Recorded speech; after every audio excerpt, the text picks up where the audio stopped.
Hello class, my name is Bjorn Berkedal, and my project is called Challenges to Exotic Wildlife Management, and my case study specifically focuses on the Olympic Game Farm.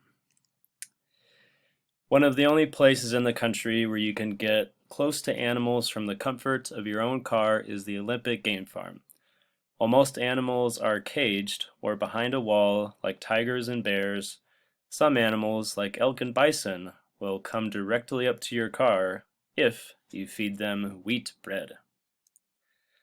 The Olympic Game Farm is located in the state of Washington, about a 2-hour drive northwest of Seattle. There are two problems I would like to focus on. The first being the poor treatment and mismanagement of the animals. The picture on the left shows a rhino whose horn grew so long it splintered at the base. The vet was called in twice to saw it off. As of 2018, there is no full-time vet on staff, and only one part-time vet who comes in on a need-only basis. Vet care is so scarce that untrained employees have been called upon to care for animals. For example, one former employee was asked to trim a bear's toenails for $4 an hour. He declined. While the game farm claims to give animals a proper diet, former employees claim that the animals have been given donuts, white bread, marshmallows, and expired meat from a local food bank. In 2015, after a USDA official questioned whether white bread was a species-appropriate snack, the game farm changed policies. Visitors could only feed the animals whole wheat bread. The second problem is a lack of funding from the Animal Welfare Act. They are the only federal organization in the United States that regulates the treatment of animals. Guidelines have also changed to allow the agency to remove some violations from public view. As people or species with privilege, it is our moral responsibility to speak up for those who don't have a voice and recognize that all species, big and small, have intrinsic value. What is the moral cost of being able to see animals in person anytime we want? We have the right to own an animal, and it is culturally ethical to have one that we can easily provide a happy life for, like a cat or a dog. But what moral obligations do zoos or the Olympic Game Farm have to provide the same kind of life? I'd now like to talk about the Association of Zoo and Aquariums, or the AZA. The Accreditation Commission evaluates every zoo or aquarium to make sure it meets AZA standards for animal management and care, including living environments, social groupings, health, and nutrition. They're basically an organization that makes sure that zoos and aquariums are properly taking care of the animals. So I'd now like to talk about, or just comparing the Olympic Game Farm versus the Woodland Park Zoo, which is located in Seattle. To put it simply, the Woodland Park Zoo has the AZA accreditation and provides educational opportunities for visitors, while the Olympic Game Farm does not. The Endangered Species Act, as all of you know, is a U.S. policy designed to prevent animals from going extinct and aid in recovery while conserving at-risk species to prevent them from needing to be on the list. But the Endangered Species Act needs to be updated.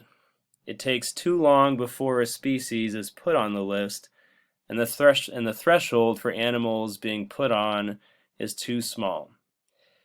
It should be a higher number before we start to worry that a species is going extinct. The Endangered Species Act also favors larger animals that can be seen or have more economic value, or are cute and majestic.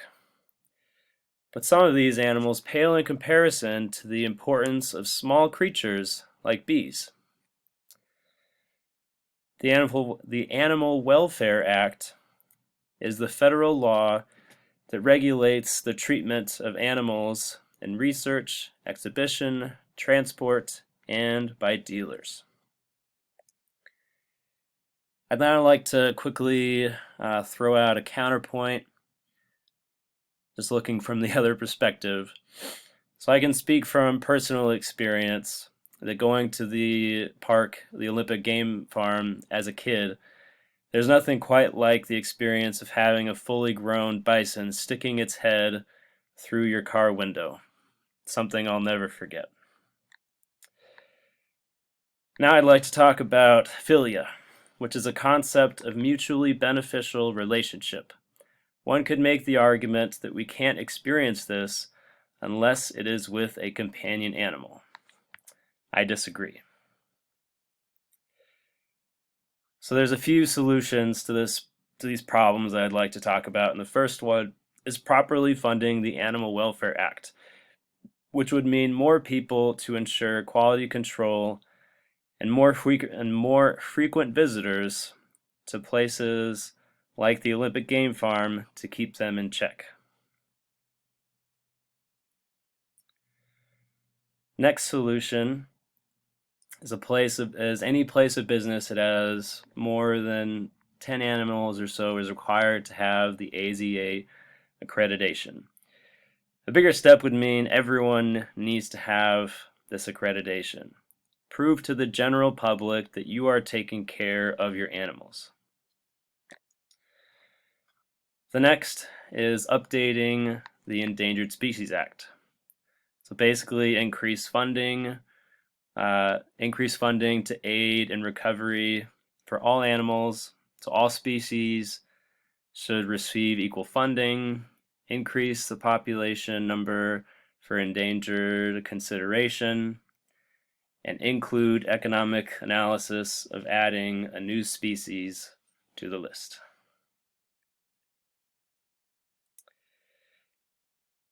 So the next solution may be a little radical or drastic, but I think it would be it might be the most ethical long-term solution, and that would be virtual reality. There's a there's a zoo in Guangzhou, China, who's already taken steps towards doing this, and they've found great success.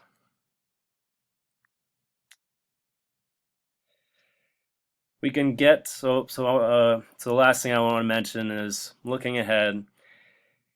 We can get to a point can we get to a point where zoos are more like sanctuaries where people can admire animals from a distance, or will they stay in the same state and we continue to see animals in cages?